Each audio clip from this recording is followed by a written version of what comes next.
Bakit hindi dapat binabalikan yung ex? Sabi nga, mas mabuting iwan o itapon na lang yung isang bagay na nabasag kaysa ayusin ito, lalo na't hindi mo na naman ito magagamit.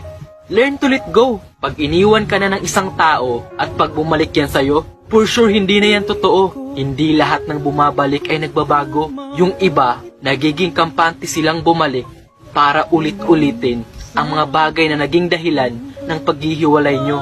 Kasi alam nila na yung mga ginagawa nila ay parang baliwala lang sa'yo.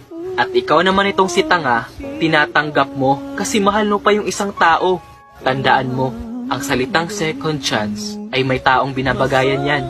Wag na wag mo bastang ibinibigay kung ayaw mo ulit masaktan. Hanggang dito na lang, ikaw itong